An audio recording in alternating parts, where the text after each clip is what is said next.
అందరికీ ఒక 2 నిమిషాలు దొరుకుతుంది వాళ్ళ లైఫ్లో. సో ఇక్కడ నిలబడితే they will feel part of me. So sir వాళ్ళ గురించి నేను చెప్పేది ఏముంది, ఇదే స్టేజ్ మీద ఎంతోమంది డైరెక్టర్లు ఎంతోమంది హీరోలు చెప్పారు. And the only thing that I would like to say, if అంటే it's not the production or the value or that stuff, అంటే ఇట్స్ వెరీ రేర్. అందుకే నేను చెప్తున్నాను, అంటే ఒక మనిషిని మనిషిలో చూడడం అనేది ఇట్స్ వెరీ హార్డ్. చుట్టుపక్కల అంత పవర్, మనీ ఇవన్నీ ఉన్నప్పుడు జనరల్గా వేరేలా ఉంటుంది మన సైట్ అనేది. But never experienced something like that. ఇది నా ఒక్కడదే కాదు, ఆల్రెడీ వాళ్ళందరూ విడివిడిగా చెప్పారు మమ్మల్ని ఎలా చూసుకున్నారు అనేది. And that is something which needs to be appreciated. Production values, డబ్బు పెద్దది ఇదంతా అందరూ చెప్తూనే ఉంటారు, కొత్తగా చెప్పాల్సిందేం లేదు.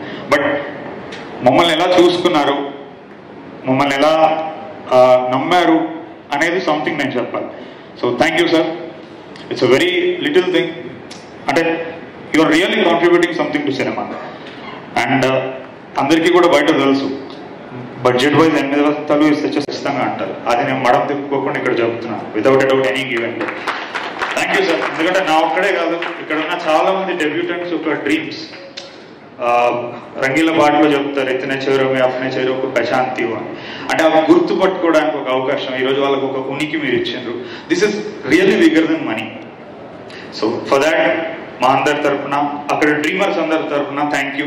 ఇది ఎందుకు చెప్తున్నానంటే, మంచి కథ నిజంగా ఉంటే మైత్రిలోకి ఎలా రావచ్చు, అది పెద్ద విషయం కాదు. కావాల్సింది ఏంటంటే ఆ మంచి అనేది అండర్లైన్ చేసుకోండి. 1% ఇక్కడికి వచ్చాము. Thank you sir. అండ్ వాళ్ళిద్దరి తర్వాత నేను ఎక్కువ కలవలేదు, కానీ I felt the presence of Cherry గారు. Thank you sir. And even though despite వాళ్ళంత పెద్ద ప్రొడ్యూసర్స్, ఐ కాంట్, నేను మొత్తం కలిపితే 4 సార్లు మీట్ అయ్యాను అనుకుంటా, ఇది 5వ సారి, because of their very busy schedule and all. So నాకు ఎప్పుడు చేదోడు వాదోడుగా ఉండి, నన్ను అంటే నా వెరీ క్లోజ్ ఫ్రెండ్గా ఉండి ఎంటైర్ ప్రొడక్షన్లో నాకు హెల్ప్ చేసి అలా నాకు పట్టుకుని నన్ను ఏంటంటే మా ఇల్లి బాబాసాయి గారు. Thank you very much. అంటే ఐ కాంట్ ఫర్గెట్ డే 1 నుంచి నువ్వు ఎంతలో ఉన్నావు నా కోసం, కంఫర్ట్ మే నేను అది ఎప్పటికీ గుర్తుపెట్టుకుంటాను. Thank you my dear friend. And లేడు ఇక్కడ ఇంకో ఫ్రెండ్ అనురాగ్ అని ఉన్నారు sir, Anurag. Yeah, so Anurag కూడా నాకు వెరీ మేజర్ హెల్ప్లోనే ఉన్నాడు ఆల్ త్రూ ద ప్రాజెక్ట్. ఎక్కువ కనపడం మాట్లాడుకోం, but he has been there. And thank you. Yeah, so I'm done with the major thing. Next ఇప్పుడు యాక్టర్స్ గురించి మాట్లాడాలంటే నిజంగా చాలా మంది ఉన్నారు, అందరూ డెబ్యూటెంట్స్. ప్రతి క్రాఫ్ట్స్ మెన్ యాక్టర్ అరే ఇలాంటి రోజుల్లో స్టేజ్ మీద దర్శకుడి నోట్లో నుంచి మా పేరు వస్తే విందాం అని అనుకుంటారు.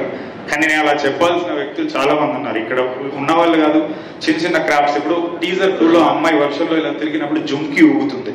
అంటే ఒక ఫోలీ ఆర్టిస్ట్ ఎక్కడో చెన్నైలో ఒక చీకటి గదిలో రాత్రిపూట కూర్చొని ఒక చిన్న లైట్ వేసుకుని ఫోలీ చేస్తాడు.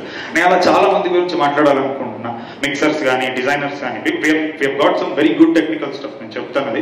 సో ఇంతమంది ఉన్నారు కాబట్టి నాకు ఎవరో ఒకరిని మర్చిపోయి ఒకరిని గుర్తుపెట్టుకుని నాకు అన్యాయం చేయాలని లేదు. So I cut to the chase and come directly to the most important character. మిగతా వాళ్ళు తక్కువని కాదు, బట్ ముందుండి నడుపుతుంది కాబట్టి నేను ఓన్లీ శుద్ధి అయోధ్య గురించి మాట్లాడతా.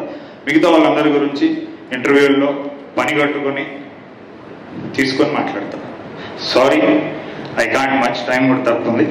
కానీ శుద్ధి అయోధ్య అంటే ఈరోజు అవలీలకు శుద్ధి అయోధ్య అనే పదం పలికేస్తున్నాను, అదేదో అందరికి తెలిసినట్టు తెలిసిపోయింది. మొదటి నుంచి నా ప్లాన్ కూడా అదే. అంటే ఇప్పుడు అర్జున్ రెడ్డి